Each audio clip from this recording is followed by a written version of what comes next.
le savons tous, nous sommes en temps de pandémie. Nous avons tous été touchés d'une quelconque manière. Nous commençons heureusement à voir le bout du tunnel avec la vaccination, la réouverture des lieux et la reprise des activités, bien que les mesures sanitaires ainsi que la distanciation restent présentes. Nous vous présenterons à travers les différentes parties du documentaire les nombreuses actions du plan COVID de Ville-et-Mare, Côte-Saint-Paul.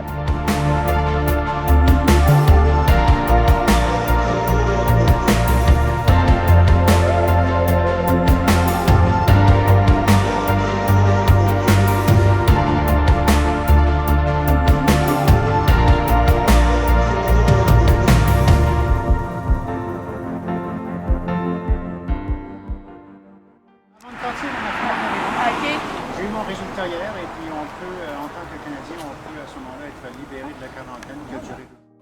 Nous sommes en compagnie de 2 agentes de sensibilisation, Cassandra et Christelle, qui travaillent avec le cadre et concertation. Combien de porte-à-porte, combien de personnes avez-vous rejoint jusqu'à présent? Jusqu'à présent, on a parlé, on a visité 3935 portes. Ah, c'est quand même beaucoup. Oui. Et est-ce qu'il y avait un objectif qui était ciblé pour l'été? Si oui, quel était-il? Oui, on veut faire 4000 portes pour le fin du mois. D'abord, on a 65 à faire en août pour obtenir le but.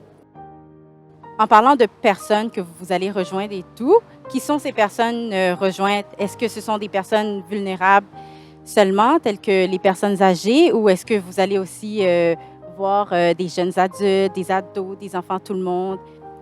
OK. Mais on voit tout le monde. C'est certain qu'on veut voir le plus de personnes possible dans tous les âges. On fait des activités aussi avec les personnes âgées puis les personnes dans les HLM pour être certaine qu'on rejoint la population vulnérable dans le quartier. On rejoint les résidents de Côte-Saint-Paul, Ville-et-Mare. Monsieur, madame, tout le monde, on frappe à la porte de tout le monde, nonobstant ta classe sociale, ton âge ou quoi.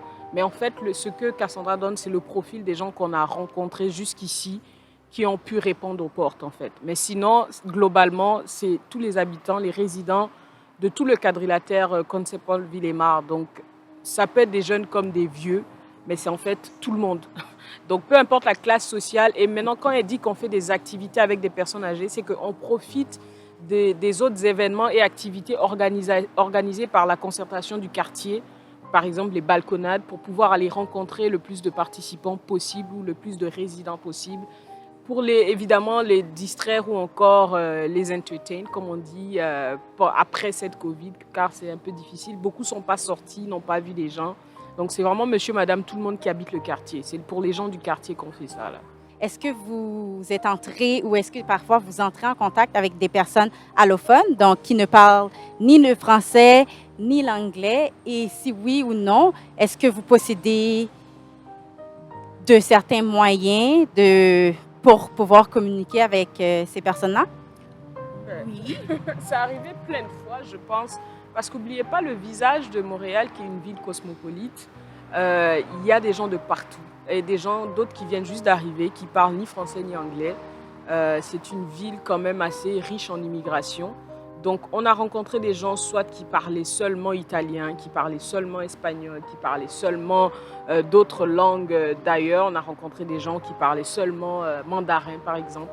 Donc oui, on en a rencontré, mais je pense que la mission qu'on avait, c'était d'aller vérifier comment les gens se portent.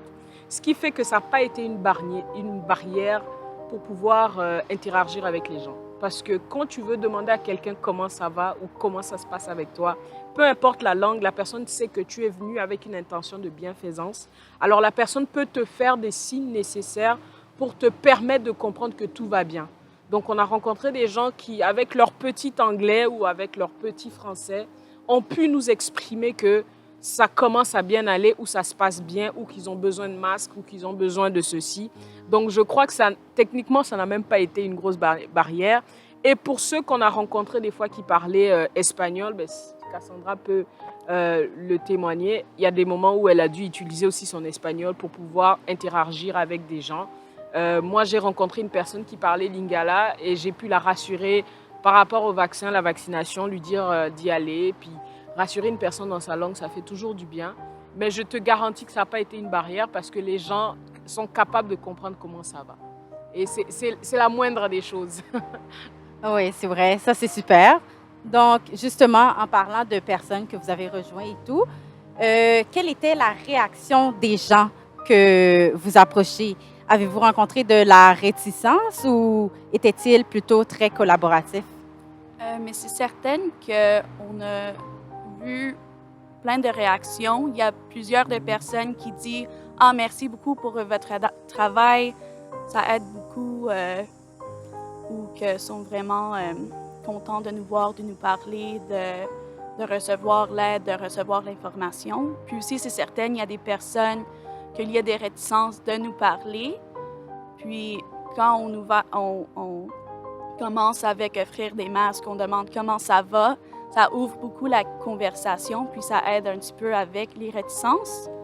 Mais c'est certain aussi qu'il y a des personnes qui ne veulent rien de nous, qui ne veulent pas nous parler, qui ne veulent pas qu'on est sûr devant la porte, qui dit je ne suis pas intéressée. Puis c'est des fois des personnes qui ne connaissent pas vraiment notre travail, ils pensent qu'on vend quelque chose, mais aussi des personnes qui sont contre la vaccination ou contre le masque ou quelque chose qu'ils ne veulent rien savoir de la COVID, ils ne veulent pas recevoir les infos ou des ressources. Est-ce qu'il y a d'autres méthodes que vous avez utilisées pour référer ou aider les gens, autres que les feuillets d'information que vous donnez ou les porte-à-porte? Oui. C'est sûr qu'il y a eu plusieurs façons. Premièrement, on était là pour les résidents du quartier. Donc notre objectif, c'est qu'on ait le contact sur le terrain. On est des fois les premières personnes qu'ils rencontrent. Donc on était à leur disposition, peu importe c'était quoi les besoins, pour la plupart du temps, tant que ça reste dans le possible de la réalisation. Il y a des gens pour qui on a été là, par exemple, pour imprimer leur code QR. Ça, c'est un exemple qui n'est pas nécessairement listé dans nos tâches. Mais parce que nous sommes là pour les résidents, donc on a fait quelque chose qui est peut-être un petit peu plus extra pour pouvoir assister, parce que notre objectif, c'est d'assister les gens ou de leur apporter l'aide nécessaire. Il y a des résidents pour qui on a dû donner des références, des codes Uber pour les permettre de se déplacer. Donc, tout ce qu'on pouvait faire, on l'a fait. S'il fallait qu'on t'aide avec tes sacs d'épicerie, écoute, il n'y a pas de problème, on est là pour ça.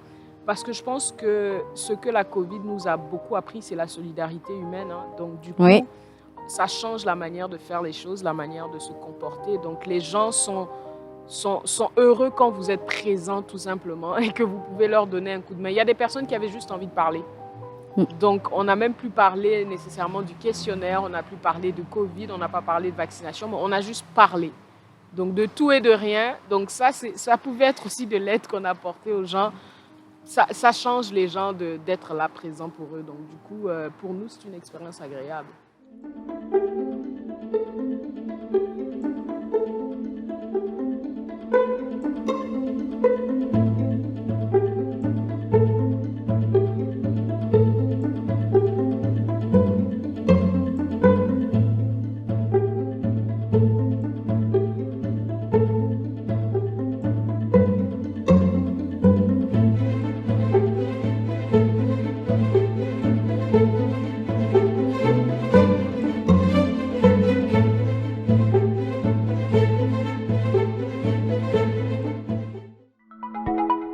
Radio-Station Angrignon, un projet développé par le Centre d'aide à la réussite et au développement, réalisé grâce au financement de plusieurs partenaires.